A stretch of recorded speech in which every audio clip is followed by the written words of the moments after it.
자, 요한복음 7장 37절에서 39절까지 오늘은 3절 보겠습니다. 37절에서 39절까지 제가 읽겠습니다.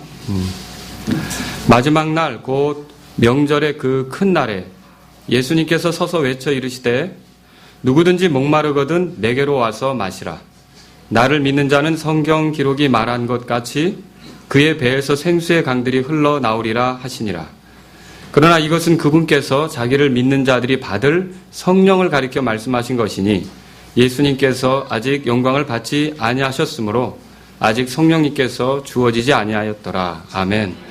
자, 여기 37절에 보시면 내게로 와서 마시라 그런 부분이 있죠.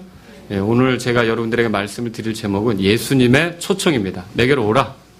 예수님의 초청에 대해서 여러분에게 말씀을 드리도록 하겠습니다. 잠깐 기도하겠습니다. 살아계신 하나님 아버지, 오늘도 우리는 주님의 말씀이 필요합니다.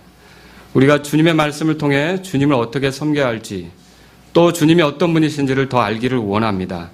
이 시간 성령님께서 저희와 같이 하셔서 부족한 자가 말씀을 전할 때 하나님께 영광이 되게 해주시고 성도님들에게 복이 되도록 인도해 주옵소서. 이 약한 도구가 하나님께서 쓰실 때 하나님을 기쁘게 해드리는 그릇이 될 수 있기를 주께 구합니다. 오늘 모든 이 말씀 증언을 통해 우리 성도들에게 큰 복이 임하도록 인도해 주옵소서. 예수님의 이름으로 기도합니다. 아멘. 자, 오늘 읽은 이 본문은요, 우리가 이제 문맥에 따라 보면 장막절의 그 마지막 날에 일어난 사건입니다. 어떻게 알 수 있습니까? 거기 37절에 마지막 날, 곧 명절의 그 큰 날에 이렇게 돼 있죠. 이전에는요, 14절에 보십시오. 14절에. 이제 명절의 중간이 되어. 그렇게 돼 있죠? 예, 이 전에 있었던 일은 그 명절 중간쯤에 있었던 일이라면 지금 있게 된 일은 이제 명절의 마지막 때, 그 큰 날에 있었던 일이다. 그렇게 볼 수가 있습니다. 장막절을 잠깐 여러분들에게 소개하겠습니다. 가을 추수를 기점으로 해서 이 장막절이 벌어집니다. 추수를 하고 나서 감사하는 절기가 장막절이 됩니다. 또 그것뿐만 아니라 출애굽한 이후에 이스라엘 백성이 그 광야 생활을 했었던 적이 있죠. 그때 이 사람들이 그 초막을 짓고 이렇게 생활했습니다. 장막을 짓고 생활했다는 거죠. 장막을 짓고 생활했었는데 그것을 떠올리며 하나님께서 우리를 인도하셨다. 그것을 떠올리면서 하나님께 감사하는 절기로 굉장히 다른 절기보다도 기쁘게 지키는 절기가 장막절이다. 그렇게 생각하시면 좋겠습니다. 이 절기는 총 8일간 진행이 됩니다. 원래 7일 동안 진행이 되는데 하루를 더 하나님께서 지키도록 해서 8일간 대대적으로 지키는 절기가 이 장막절입니다. 그런데 이 장막절에는요, 물붓기 의식이라는 것이 있어요. 여러 가지 의식이 있는데 그 중에 오늘 말씀과 관련된 의식을 하나 소개하면 물붓기 의식이라는 게 있습니다. 한번 그 유대인들이 이렇게 행하는 거니까 들어보십시오. 축제 6일 동안 매일 아침 제사장이 실로암 목가에 가서 그 금으로 된 그 그릇에다가 물을 뜹니다. 그리고 그 제사장이 앞서서 가면 이제 나팔을 부는 또 제사장들이 있고요. 그 소리를 들으면서 군중들이, 유대인들 군중들이, 절기를 지키러 온 남자들 있죠. 군중들이 따라갑니다. 따라가서 이제 그 물의 문이라고 하는 것을 통과해서 성전 지역으로 들어오게 되죠. 성전 지역으로 이제 들어오게 되는데 그때 제단을 놓고 제단을 매일 한 바퀴씩 이렇게 도는 겁니다. 6일 동안 돕니다. 그리고 7번째 날은 7번을 돕니다. 무슨 생각납니까, 여러분? 여리고성 도는 거 생각나죠? 그런 식으로. 이렇게 여리고성을 돌듯이 돕니다. 그리고 이 금대야에 이 물을 담은, 그러니까 그 그릇에 물을 담은 제사장이 제단에 올라갈 때 또 한편에서 포도즙을 준비한 제사장이 같이 올라가서 그것을 제단에서 쏟아 부으면서 이제 하나님께 감사하고 하나님께 그들 자신이 메시아를 기다리는 것에 대해서 표현하는 그런 절기가 되겠습니다. 그때 이 물을 사용하는 이 절기 끝에 말이죠. 이 물을 사용하는 절기 끝에 예수님께서 뭐라고 외치셨느냐? 자, 여기 우리가 37절 뒷부분에서 발견하죠. 누구든지 목마르거든 내게로 와서 마시라. 나를 믿는 자는 그 배에서 생수의 강이 흘러나오리라. 찾으셨죠? 예. 이 절기와 어울리는 메시지를 그냥 주님께서 하신 거라는 거죠. 자, 장막절 마지막 날은 곧 명절의 그 큰 날이기 때문에 인파들이 굉장히 많이 몰렸을 겁니다. 절기가 마무리될 때쯤 사람들은 고향에 갈 준비를 하겠죠. 사람들이 서로 인사하고 헤어지고 아주 북적거릴 겁니다. 이런 상황을 여러분이 생각해 볼 수 있습니다. 그때 예수님께서 그 군중들에게 뭐라고 말씀하셨냐면 내게로 오라 이렇게 외치셨어요. 내게로 오라. 그것도요 은밀히 하지 않았어요. 10절에 보십시오. 요한복음 7장 10절에 그러나 그분께서 자기 형제들이 올라간 뒤에 명절에 올라가시되 드러나게 하지 아니하시고 뭐라고 돼 있어요? 자, 처음에는 은밀히 했다고 돼 있죠? 그런데 지금 이 상황은 틀립니다. 여기 37절에 보니까 예수님께서 외쳐 이르시되 그렇게 돼 있어요. 외쳐라는 단어는 공적인 선언을 한다라는 그런 걸 보여줍니다. 그러면 이게 뭡니까? 이제 더 이상 은밀한 게 아니라 모두가 알도록 모두에게 공개되도록 이런 말씀하시는 거죠. 그래서 내게로 오라는 초청은 모두가 알아야만 하는 굉장히 중요한 초청이다. 이렇게 생각할 수가 있는 거죠. 그것뿐만 아니라 여기 앞에 보면 서서 그렇게 돼 있죠. 찾으셨습니까? 예, 서서 그렇게 돼 있어요. 자, 예수님이 보통 가르치실 때 앉아서 가르치실 때가 많았습니다. 여기 요한복음 6장에도 넘어가 보십시오. 6장에도 2절에 큰 무리가 그분을 따르니 이는 그분께서 병든 자들에게 행하신 기적들 즉 그분의 기적들을 그들이 보았기 때문이더라. 예수님께서 산에 오르사 자기 제자들과 함께 거기 뭐라고 돼 있어요? 앉으셨다고 돼 있죠. 예, 산상수훈을 할 때도 앉으셨던 것이 나옵니다. 근데 지금은 이렇게 섰어요. 여러분, 저랑 이렇게 이제 주일학교 공부나 성경 공부를 하시던 분들 중에 보신 분이 있을 거예요. 제가 앉아서 잘 설명하다 갑자기 일어서서 얘기할 때가 있죠. 혹시 목격하신 분 계십니까? 예, 그 상황은 어떤 상황입니까? 매우 중대한 것을 말하는 상황이다. 이렇게 생각할 수 있는 거죠. 그래서 지금 예수님께서 내게 오라라고 하는 초청은요. 모든 이들이 알아야 하는 매우 중대한 초청이다.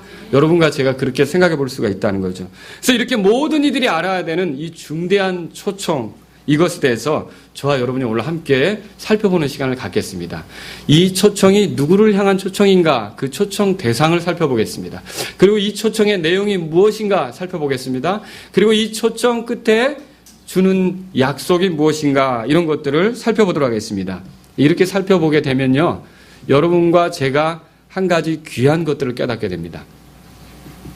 예수님은 초청하시죠.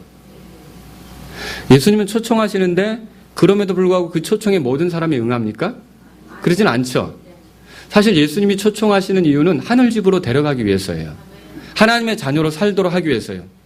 그런데 예수님께서 이렇게 초청함에도 불구하고 여전히 많은 사람들이 그대로 멸망길로 떨어지고 있거든요. 그 이유를 볼 수 있게 돼요. 그리고 저와 여러분들 예수님 믿죠?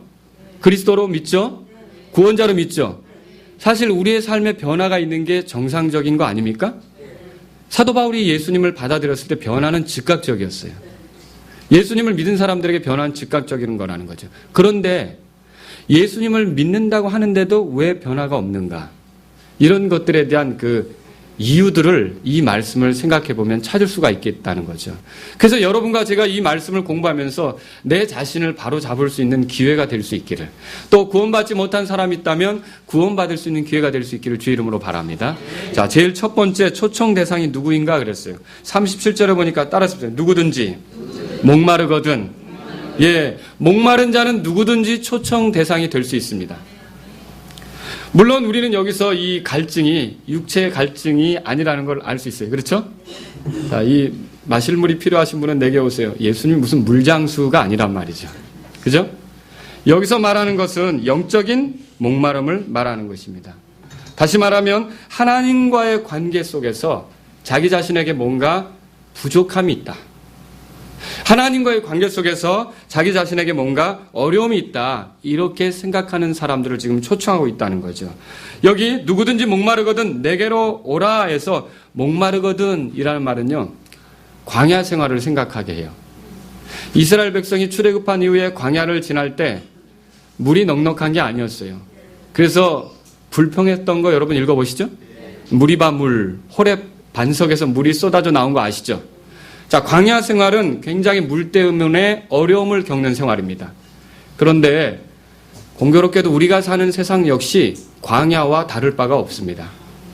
우리도 갈증에 시달린다는 거죠. 그래서 저와 여러분들이 이 말씀을 살펴보게 되면은요, 우리가 이 광야 같은 세상에서 어떻게 처신해야 되는지를 생각해 볼 수 있게 되는 거죠. 여기 누구든지라는 말에 주목해 보십시오. 자, 이 갈증에 시달리는 사람은 누구든지. 다시 말하면 이걸 두 가지로 설명할 수 있는데, 구원받지 못한 사람들 중에 구원을 갈망하는 사람이 있다면 누구든지, 구원이 필요하고 자기가 죄에서 건진받을 필요가 있다라고 생각하는 사람은 누구든지 오라는 말입니다. 신약 성경에서는 대표적으로 그런 사람을 고넬료로 발견할 수 있어요. 돈도 있어요. 집도 있어요. 아내도 있어요. 아들도 있어요. 자녀들도 있어요. 직업도 있어요. 그런데 뭔가 모를 공허함이 있어요. 왜 그 공허함이 있습니까? 왜 그런 목마름이 있습니까? 예, 하나님을 제대로 만나지 못했기 때문이라는 거죠. 그래서 어떤 공허함이 있습니까? 어떤 목마름이 있습니까? 어떻게 하면 내 자신이 죄 가운데서 건져질 수 있는지, 어떻게 하면 내가 지옥의 심판을 피할 수 있는지, 어떻게 하면 내가 하나님 앞에 떳떳이 설 수 있는지, 어떻게 하면 내가 지금과는 다른 삶을 살 수 있는지, 이런 그 갈증에 시달리는 사람들이 있을 거 아니에요. 그런 사람들 향해 예수님 뭐라고 말씀하시는 거예요? 내게로 오라, 내게로 오라, 그렇게 말씀하시는 거죠. 오순절에 베드로가 설교했을 때 그 말을 듣고 마음에 찔려했던 유대인들이 있어요. 그들은 구원의 목마름을 가진 사람들 같아요. 그래서 그 사도들에게 뭐라고 말했냐면 이렇게 말했죠. 사람들아, 형제들아, 우리가 어찌할꼬? 예, 여러분 읽어보신 적 있습니까? 도대체 이 문제를 어떻게 해결할꼬? 그럼 우리가 이 심각한 상황에서 어떻게 벗어날 수 있을꼬? 이렇게 요청하잖아요. 또 빌립보 감옥에서 감옥을 지키던 간수 여러분 아십니까? 이 간수가 바울과 신라를 만났을 때 뭐라고 말합니까? 예, 내가 무엇을 하여야 구원을 받으리까? 이 빌립보 간수도 무엇에 대해서 지금 목말라 하고 있습니까? 구원에 대해서. 하나님을 더 잘 아는 것에 대해서 목말라 하고 있다라고 하는 것이죠. 자, 이런 사람들 향해 예수님 뭐라고 하시는 거예요? 내게로 오라는 거죠. 내게로 오라는 겁니다. 또 구원받은 사람들 중에서도요, 하나님에 대해 목말라 하는 게 있을 수 있겠습니까? 아니, 이미 구원받았는데요? 여러분, 다윗은 이렇게 고백했어요. 오 하나님이여, 사슴이 시냇물을 찾기에 갈급함 같이 내 혼이 주를 찾기에 갈급하나이다. 이 성도의 고백입니까? 예, 구원받았지만 그럼에도 하나님을 잘 알지만 그럼에도 더 그분이 필요한 거예요. 더 그분을 경험하고 싶은 거예요. 더 그분과 함께 있고 싶은 거라는 거죠. 그리스도인들 가운데 오늘날도요, 하나님 말씀대로 살 수 있는지, 어떻게 하면 또 믿는 자답게 살 수 있는지, 어떻게 하면 더 거룩하게 살 수 있는지, 어떻게 하면 하나님의 의로우심을 나타내면서 살 수 있는지, 이런 거에 대한 갈망 있는 사람 있죠. 그런 사람들이 목마른 자들이라는 거죠. 그럼 목마른 자들 향해 예수님 뭐라고 말씀하셨어요? 내게로 오라. 그런 사람들이 성경에 말하는, 따라서 의에 줄이고 목마른 자들. 읽어보셨죠? 바로 그런 사람들이라는 거죠. 이런 사람들에게 복이 있습니다. 이런 사람들이 배부르게 될 거라는 거죠. 근데 제가 여러분에게 여기서 좀 심각한 말씀을 드려야 될 것 같아요. 이 세상을 사는 사람들이 다 목마른 게 아니라는 거죠. 목마름을 느끼는 게 아니라는 거죠. 광야에 사는 건 맞는데, 그러면 정상적으로 누구나 다 목마름을 느껴야 되는 거 아닙니까? 그런데 다 목마름을 느끼는 게 아니라는 거죠. 관심이 없는 사람들도 있습니다. 자, 자동차 계기판이 고장난 경우를 생각해 보세요. 그 계기판이 고장난 자동차를 타게 되면 특히 이 기름 표시등이 있죠. 이게 항상 이렇게 돼 있어요. 그러면 언제 가다 설지 불안하죠? 예. 또 오일 표시 있죠. 그 가스등. 그렇죠? 요게 있어야 되는데 이거 뭐 어느 경우도 켜지질 않아요. 그럼 어때요? 가다가 또 설까 봐 불안하죠. 항상 어떻게 기름 확인하기 매번 몇 킬로 달렸느냐를 써놓고 다니면서 체크하든지 이렇게 해야 되겠죠. 정말 이런 경우는 가다가 설 수도 있어요. 고속도로에서 쓰면 큰일 납니다. 그렇죠? 자, 이렇게 불안한 거죠. 언제 멈춰 설 줄 모르는 거죠. 오늘날 우리 자신을 진지하게 돌아볼 필요가 있어요. 자기 자신에 대해서 점검하지 않고요. 자기 자신이 얼마나 목마른 상태에 있는지 정말 정직하게 보려고 하지 않는 게 바로 이와 같다는 거죠. 위험한 거라는 거예요. 누가 구원으로 인도됩니까? 구원에 대해서 목말라 하는 사람이에요. 누가 거룩한 삶으로 인도됩니까? 거룩함에 대해서 목말라 하는 사람이에요. 여러분 그거 알아야 돼요. 그러니까 목마르지 않으면 경험할 수 없게 되는 거예요. 자, 이 목마름을 느끼고 하나님을 그리워하는 자에게 하나님께 받아들여지는 일이 있는 거죠. 누가복음 15장 펴보세요. 누가복음 15장. 자, 여러분 탕자 아시죠? 네, 집을 나갔죠. 아버지하고 같이 있기 싫어서 집을 나갔죠. 네, 처음에 갈 때는 잔뜩 싸가지고 갔습니다. 그래서 친구도 많이 얻었죠. 그런데 사람에게 있는 게 시간 지나면 떨어지기 마련입니다. 나중에 다 떨어지고 나니까 친구들도 떨어지는 거예요. 그거 놀라워요. 지가 비비면 친구도 떠나가요. 그렇죠? 그런데 그런 상황에서 먹을 걸 구하는데 먹을 걸 쉽게 얻을 수가 없어요. 그래서 이 사람이 결국 돼지들 틈에 가서 돼지들이 먹는 음식으로 같이 배를 채우고자 했었던 거죠. 성경에 그렇게 나오죠? 예. 그런데 여기 보십시오. 16절에 그가 돼지들이 먹는 곡식 껍질로 자기 배를 채우려 하되 아무도 그에게 주지 아니하므로 17절 다 같이 읽겠습니다. 그제야 그가 정신을 차리고 이르되 내 아버지께는 빵이 풍족하여 나눠줄 수 있는 품꾼이 얼마나 많은가. 그런데 나는 굶어 죽는구나. 예, 사람들이 구원받으려면요. 제일 먼저 필요한 게 이런 상황을 깨닫는 거예요. 자기가 굶주려 있다는, 영적으로 하나님에 대해서 어떤 것도 얻지 못해서 굶주려 있다는 상황을 인식하는 게 필요하다는 거죠.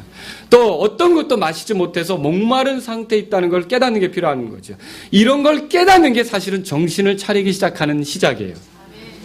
근데 많은 사람들이 구원받지 못해요.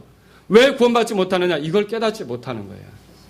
그냥 자기의 상태가 얼마나 심각한지를 알지 못하는 거죠. 얼마나 그 더러운 틈에서 뒹구르고 있는지, 얼마나 만족할 수 없는 것들 틈에 살고 있는지 깨닫지 못하는 거죠. 그런데 이걸 깨달았을 때 어떤 일이 벌어집니까? 이 사람이 결국 일어나게 됩니다. 18절. 내가 일어나 내 아버지께 가서 그분께 이르기를 아버지여 내가 하늘을 대적하여 죄를 짓고 아버지 앞에 죄를 지었사오니 더 이상 아버지 아들이라 불릴 자격이 없나이다. 잘 깨달았죠? 자기가 얼마나 부족한 존재인지를 알게 된 거죠. 나를 아버지의 품꾼 중 하나처럼 삼아주소서 하리라. 일어나서, 그래서 실제로 일어났어요. 그리고 사실 이 아버지는요, 집을 나간 아들이 항상 어떻게 하기를 생각하고 있었을까요? 오라, 아들아 언제 올래? 아들아 언제 돌아올래? 근데 이걸 깨달으니까 이 아들이 어떻게 된 거예요? 자기 발로 일어나서 아버지께로 돌아가게 된 거죠. 돌아가는데 여기 놀라운 일이 있습니다. 20절 다 같이 읽겠습니다. 일어나서 자기 아버지께로 가니라. 그러나 그가 아직 멀리 떨어져 있을 때에 그의 아버지가 그를 보고 불쌍히 여겨 달려가 그의 목을 껴안고 그에게 입을 맞추매. 자, 아들이 달려가서 아버지 했습니까? 아버지가 달려와서 이 아들아 했습니까? 아버지가 달려왔죠. 멀리서 오는 걸 아버지가 보고 정말 거지 중에 상거지가 걸어오고 있는데 이게 우리 아들인 걸 알아본 거예요. 그래서 가서 안아주고 입 맞춰주고 옷 갈아입혀주고 목욕시켜주고 새 신발 신겨주고 가락지 껴주고. 여러분 그죠? 자, 자기 자신이 얼마나 심각한 상태에 있는지 깨닫기 시작할 때부터 사람의 삶에 변화가 시작되는 거예요. 근데 오늘날 왜 사람들이 변화되지 않느냐? 자기가 얼마나 목마른 상태에 있는지, 얼마나 굶주린 상태에 있는지를 인정하려 들지 않는다는 거죠. 하나님 없이 얼마나 빈궁한 상태에 있는지를 인정하려 들지 않는다는 거죠. 하나님 없이도 잘 살 수 있다는 거죠. 그런 사람은 구원의 변화를 경험할 수 있습니까? 그런 사람은 하나님의 자녀로서의 삶의 변화를 경험할 수 있습니까? 그런 사람에게는 어떤 변화도 나타나지 않는다라고 하는 거죠. 그래서요, 하나님을 떠나 살면서 자신의 부족한 것, 곧 그 목마름을 깨닫지 못하는 것보다 심각한 위험이 없다. 여러분 그렇게 생각하셔야 돼요. 가장 심각한 것, 인생을 사는 동안 가장 심각한 것은요, 가장 심각한 위험은 하나님을 떠나 사는데도 아무 문제 없이 사는 거예요. 이 사람들은 계기판이 고장난 차 같아서 갑자기 쓰면 끝장나는 겁니다. 아주 큰 심판, 결말에 처해지게 되는 거죠. 자, 우리 두 번째로 생각해 볼 게 있습니다. 이 초청의 내용이 무엇인지를 한번 생각해 봅시다. 따라서 내게로 와서 마시라. 이 초청은 두 가지로 정리가 될 수 있어요. 하나는 내게로 오라는 것이고 다른 하나는 마시라는 거죠. 근데 이걸 다 한마디로 요약하면 쉽게 말해서 예수님이 이렇게 말씀하시는 거예요. 따라서 나를 믿으라. 네, 나를 신뢰하라. 그런 의미다라고 하는 거죠.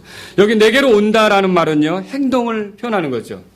아무리 이 집을 나간 탕자가 나는 여기서 굶어 죽는구나 깨달았어요. 우리 아버지 집은 참 많은 먹을 것이 있는데 그 집 종들은, 우리 아버지 집 종들은 굶지는 않을 텐데. 다 알았어요. 근데 알고 깨닫고 아버지한테 가면 참 먹을 수 있는데 라고 생각만 하고 그저 거기 앉아 있었다면 뭔가 변화가 나타나겠습니까? 아니죠. 지금 누가복음 15장 찾으셨으면 여러분 거기 보세요. 18절에 내가 일어나 아버지께로 가서 그랬고요. 20절에 일어나서 그랬죠. 움직였어요. 내게 오라는 것도 이런 행동을 말하는 거죠. 어떻게 보면 그 의지의 작용을 얘기하는 거예요. 뭔가 이 변화를 위해서 진지하게 나아가는 걸 얘기한다는 거죠. 그것은요, 어떤 사람 혹은 어떤 대상에게 다가가는 것을 뜻합니다.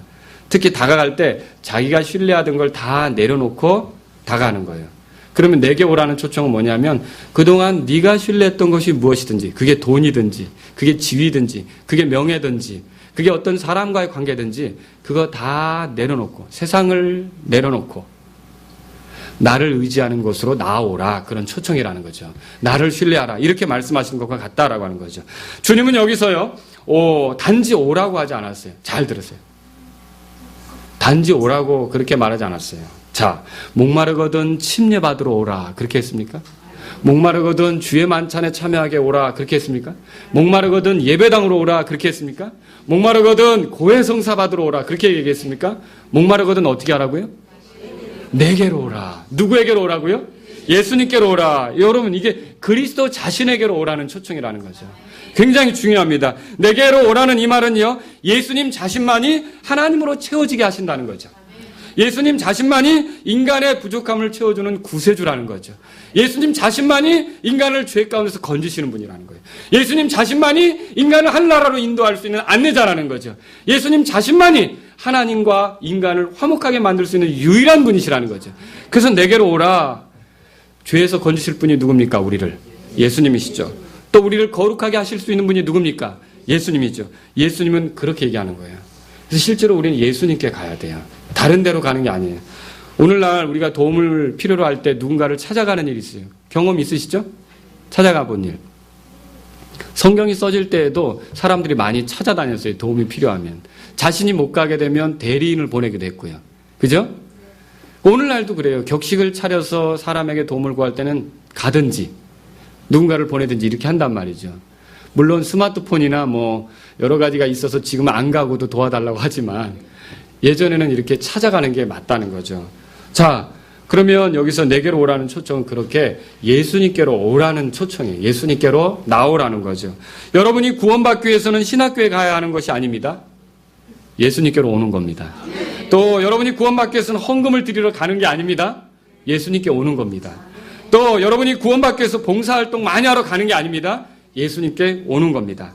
그리스도께로 오라. 그저 그리스도 그분만을 신뢰하라는 것이 예수님만을 의지하라는 것이 지금 예수님께서 우리에게 하시는 말씀이에요. 이건 매우 진지한 거예요. 예수님께로 오라는 거죠. 자신의 목마른 상태를 인식하지 못하는 거 어리석은 거죠. 그 위험한 거죠. 그렇죠? 근데 이 상태를 인식했어요. 아, 내가 지금 굉장히 힘든 상태에 있구나. 인식했어요. 그런데 이 상황을 해결하고자 예수님께 나아오지 않는 거 있죠. 이것만큼 어리석은 게 없다는 거죠. 다른 걸 찾으러 가죠. 다른 데 엎드리러 가죠. 다른 데 도움을 구하러 가죠. 이것만큼 어리석은 게 없다라고 하는 것입니다. 여기 마신다는 건 뭘 얘기합니까? 수질 조사하라는 겁니까? 물병에 물 좀 담으라는 겁니까? 몸에 취하라는 거죠. 이렇게 설명할 수 있죠. 이 두 가지, 내게로 오라라든지 마시라는 건 다 같이 한 가지를 보여주는 다른 표현인데, 한 여자가 한 남자를 좋아합니다. 그런데 그 남자에 대한 정보도 있습니다. 정보도 있고 좋아도 하지만 궁극적으로 행복하게 사랑하며 살려면, 법적으로 보호받고 행복하게 살려면 결혼을 해야 되지 않습니까? 결혼을 하려면 그 남자의 프로포즈를 받아들여야 되는 거죠. 프로포즈는 거절하고 튕기면서, 여러분 그러면 어떤 좋은 관계를 누릴 수 있겠습니까? 그럴 수 없다는 거죠. 여러분 똑같아요. 우리가 구원자 예수님에 대해서 정보를 알 수 있어요.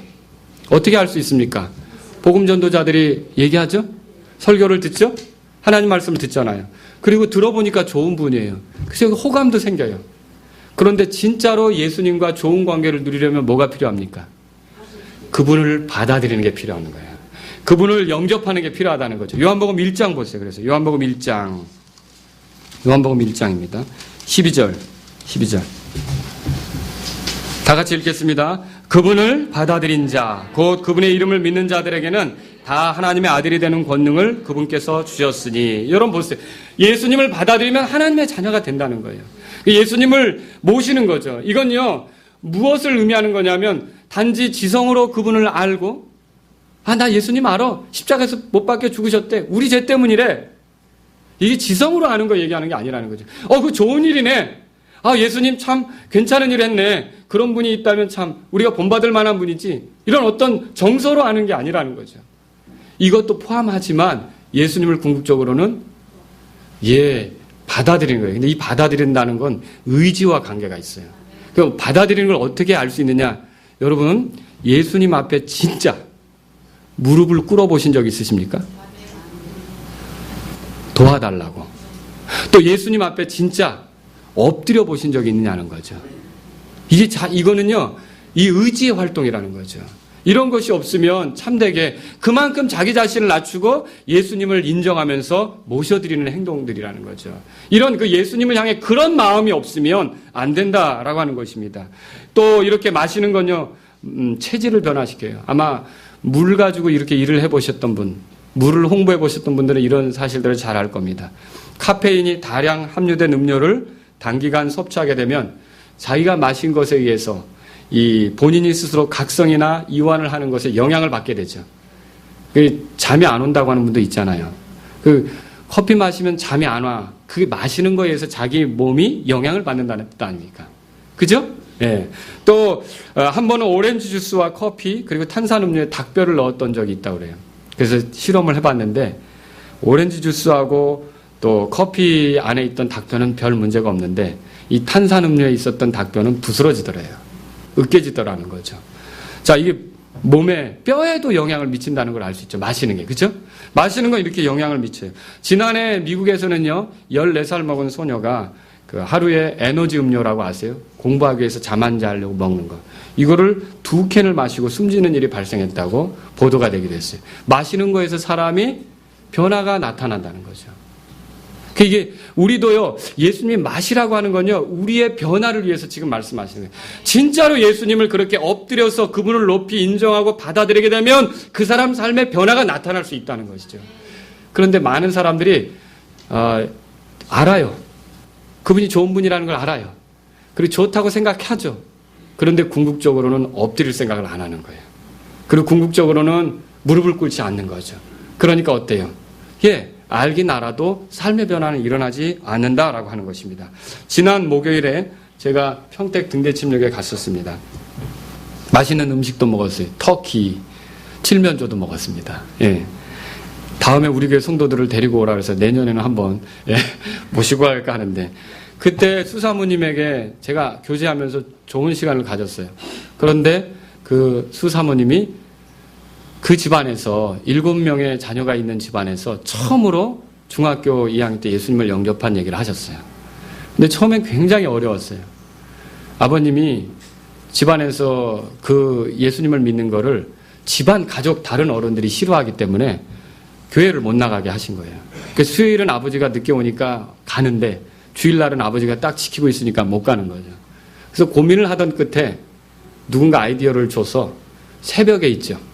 새벽에 새벽 기도 모임이 있잖아요. 주일날 못 가면 그렇게 새벽에라도 내가 가자 해가지고 그 중학생이 2학년 손 들어보세요. 중학교 2학년. 승희. 저런 나이에. 그 새벽 기도회를 몇 개월을 다닌 거예요. 눈이 오는데 아무도 밟지 않은 그 눈을 혼자 처음 밟으면서 가는 거예요. 그리고 또 새벽 기도 마치고 올 때 또 눈이 쌌을 거 아니에요. 또 그 길을 또 아무도 밟지 않은 그 또 눈 덮인 길을 또 밟고 오는 거예요. 이런 걸 몇 개월 한 거예요. 그랬더니 아버님이 어느 날 부르신 거예요. 내가 모르는 것 같아도 다 안다. 네가 새벽에 그렇게 몰래 교회 가는 걸 안다. 그러더니 대한민국에는 종교의 자유가 있다. 우리는 안 믿지만 그래. 너는 네가 그렇게 그분을 믿고 싶으면 네가 원하는 대로 믿어라. 그래서 그때부터 예수님을 믿게 된 거예요. 예수님을 믿고 이렇게 살아가면서 선교사님을 만난 거죠. 선교사님을 만났는데 아버지 구원에 대해서 얼마나 마음에 부담이 있어요. 그런데 이 아버지에게 복음을 전해야 되는데 아버지는 늘 술로 사시는 거예요. 술병을 꼭 들고 다니시는 거죠. 근데 의정부에 살 때였습니다. 그날도 이제 누가 아파서 병원에 입원했고 이런 그 관계 속에서 아버지가 이제 그 따님 집으로 오시게 된 거죠. 근데 이때 술병을 또 들고 오셨던 거예요. 그런데 예수님을 전하고 싶은 마음에 여기서 들은 거예요. 그래서 목사님을 불러가지고 또 이렇게 이제 아마 통역을 했겠죠. 그렇게 하면서 예수님에 대해서 이렇게 전하는 시간을 가졌어요. 근데요, 그렇게 한참 듣고 나더니 아버님이 예수님을 믿겠다고 하는 거예요. 그 아버님 구원받고 돌아가셨어요. 근데 예수님을 믿고 그 자리에서 이제 주님을 받아들인다고 같이 무릎을 꿇고 기도하고서 아버님이 제일 먼저 하신 게 뭐냐? 예, 술병을 딱 들더니 그걸 싱크대로 가져가는 거예요. 뚜껑을 딱 열더니 예수님을 믿는 사람은 술도 안 마신다며 그걸 거기다 잘.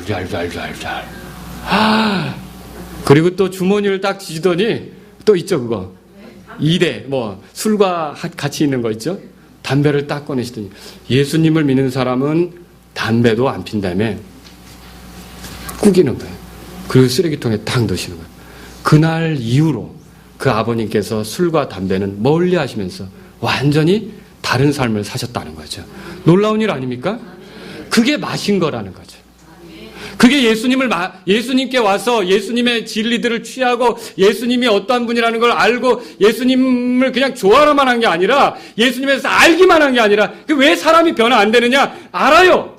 좋아해요. 근데 엎드리지 않는 거죠. 그분 뜻대로 살고 싶은 그것은 미루는 거죠. 근데 이 사람이 그렇게 해서 완전히 엎드렸을 때 어떻게 됐어요? 그 사람의 인생이 바뀌었다는 거죠. 여러분, 그래서 예수님 뭐라고 하시냐면 내게로 와서 마시라. 내게로 와서 마시라. 그렇게 말했던 거예요. 예수님에 대해서 아무리 잘 알아도 예수님에 대해서 아무리 호감이 있어도 왜 사람이 구원받지 못하느냐? 진짜 그분을 주님으로 인정하지 않기 때문에 그렇죠. 주님으로 받아들이면 그 사람에게 구원이 나타나고요. 그 사람에게 변화가 나타나요. 오늘날 교회 다니는 사람들 가운데 머리로 예수님이 십자가에서 희생되신 거, 죄 용서를 위해 피 흘리신 거 아는 사람 많아요. 그렇지만 구원 안 받은 사람들도 있을 수 있다는 거죠. 그 믿음이 전인적인 게 아니에요. 지적으로, 정서적으로, 의지적으로 온전히 반응한 그런 믿음이 아니라는 거죠. 그게 지식구원이란 말이 있잖아요. 예수님에서 좋아하기만 하고 이거 아니라는 거죠. 여러분, 예수님께서 그래서 초청하신 거예요. 내게로 와서 뭐 하라고요? 마시라. 내게로 와라. 그럼 마셔라. 의지적으로 반응하라. 이렇게 그걸 요청하는 거죠. 세 번째 말씀드리고 싶은 게 있습니다. 초청 대상을 위한 약속이 뭔지를 살펴보자고 그랬죠? 따라서 해보세요. 그 배에서 생수의 강들이 흘러나리라. 이 배는요, 본래 항상 채울 것이 필요해요. 여러분과 제가 돌보는 것 중에 제일 자주 돌보는 게 사실 배예요. 인정하십니까? 하루에 3번 쳐다보죠. 하루에 3번 집어넣어주죠. 그것뿐만 아니에요. 커피 필요해? 집어넣어줄게. 주룩주룩. 물 필요해? 주룩주룩. 항상 배를 돌봐줘요. 그렇죠? 배는 늘 부족해요. 배는 늘 차지 않아요. 배는 왜 이렇게 거지가 들었는지. 그래서 항상 배에다 그렇게 넣어줘야 돼. 배를 돌봐줘야 되기 때문에 성경에서 어떤 데는요, 배를 갖다가 빌립보서 같은 데 보면 신이다라고 표현했어요. 신. 배를 신이라고. 항상 거기다 갖다 바치니까. 그런데 우리가 예수님을 믿게 되면 이 그렇게 뭔가 부족하고 모자랐던 배에서 뭐가 나온다고요? 생수의 강들이 흘러나온다는 표현이죠. 이건 하나의 표현인데 놀라운 일이 일어나게 될 거라는 거죠. 부족함이 없는 전혀 새로운 변화가 일어날 거라는 거죠. 제가 지금 말하는 배는 이제 그래서 어떤 육신적인 배를 얘기하는 게 아닙니다. 이건요, 이 속에서부터 사람이 성령의 충만함으로 생명력 있는 삶이 가능하다라는 걸 얘기하는 거라는 거죠. 여기에 그 받을이라는 말을 보세요. 39절에 그러나 이것은 그분께서 자기를 믿는 자들이 받을 그렇게 돼 있죠. 이 받을은요, 필연적으로 되어질 일을 얘기하는 거예요. 성경에서는 물을 표현할 때 이 씻는 물이 있고 마시는 물이 있어요.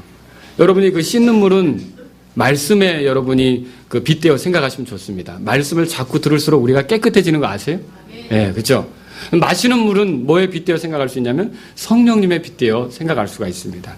그래서 이 물이 갈증을 해소시키고 열매를 맺게 하는 것 같이 성령님이 우리 가운데 있으면 우리의 영적 갈증이 이제 해소되고 기쁨이 있고 충만함이 있고 열매가 나오는 삶이 가능하다는 거죠.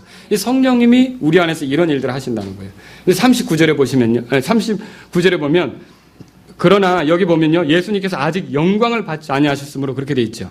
영광을 받지 아니하셨다. 이 영광이 뭐예요?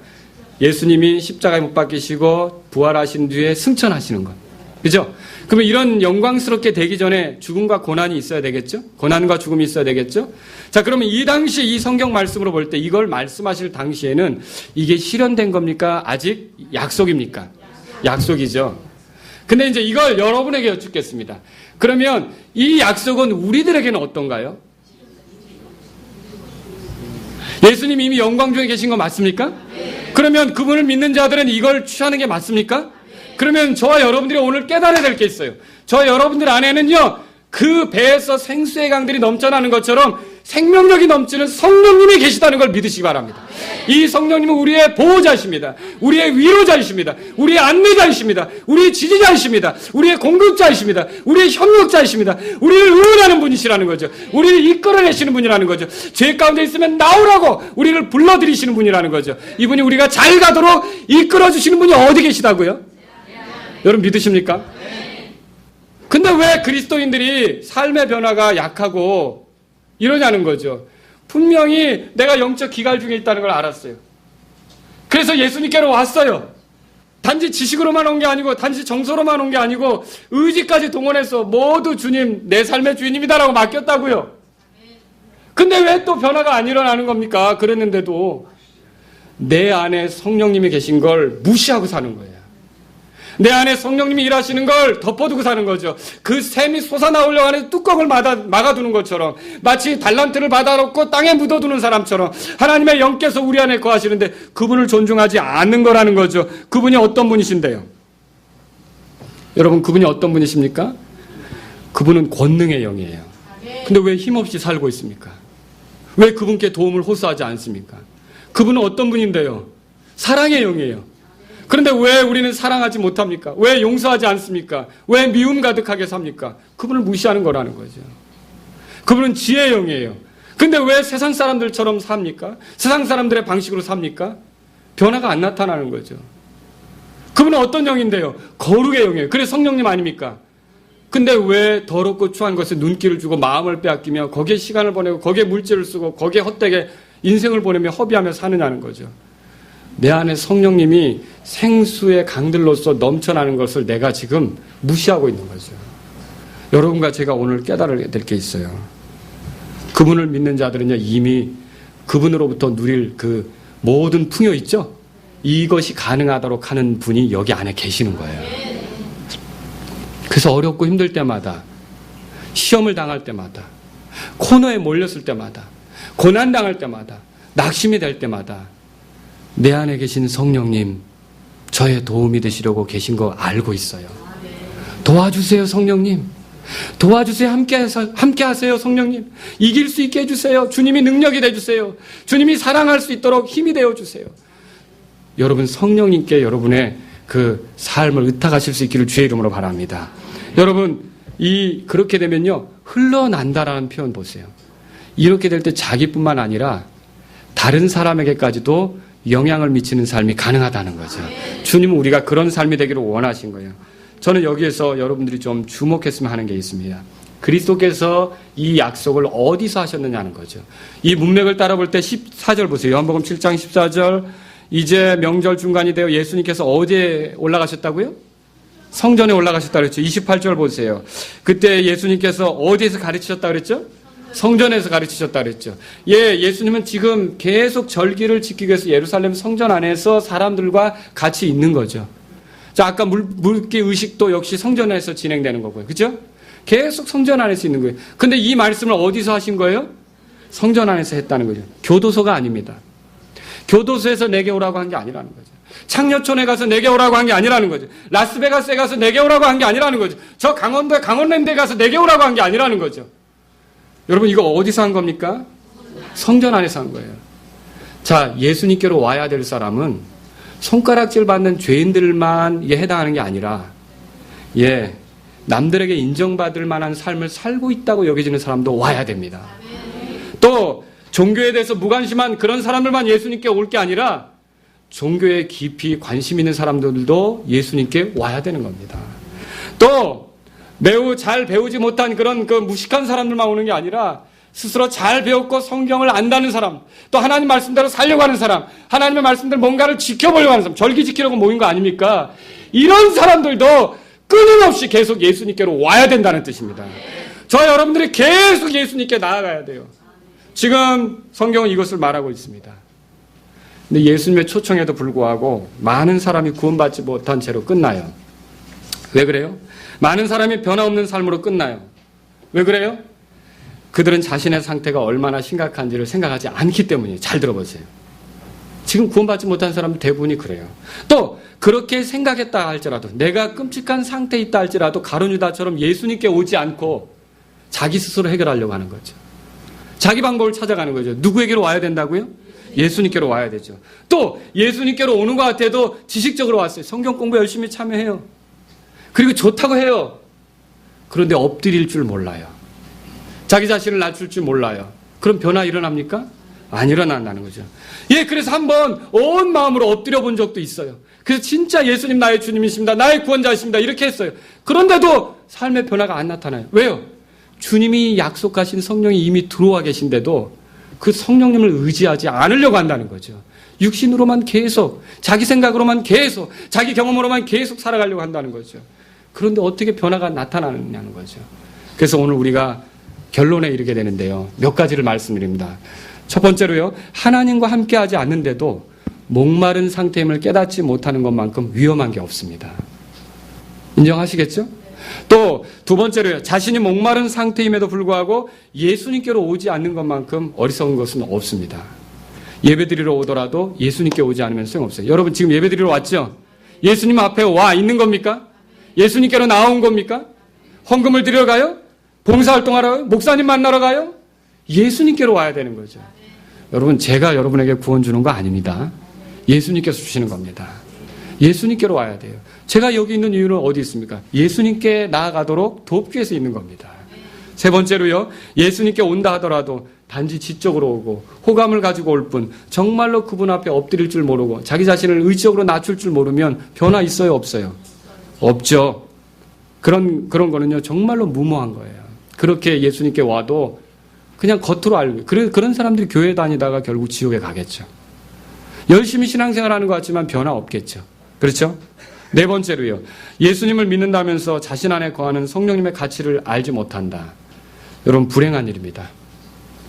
여러분 안에 위로자가 계십니다. 보호자예요. 힘주시는 분이에요. 지혜롭게 하시는 분이에요. 거룩하게 살도록 하는 능력이에요.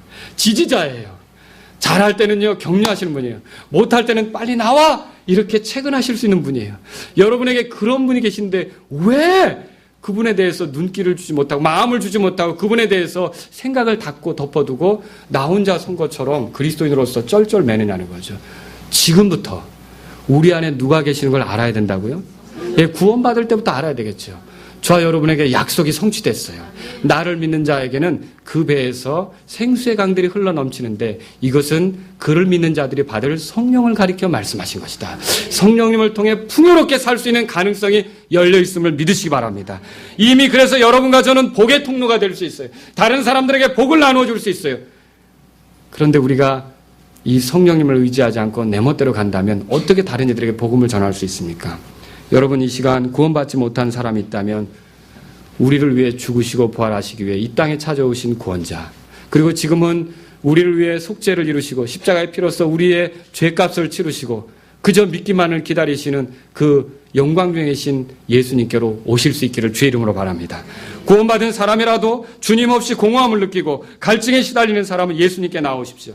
특별히 이 초청을 성전 안에 있는 자들에게 하셨다는 건 의미 있는 일입니다. 하나님의 말씀을 지키러 모인 자들에게 하셨다는 것은 의미 있는 일입니다. 자신은 하나님의 백성이라고 간주하는 자들에게 하셨던 것은 의미 있는 일입니다.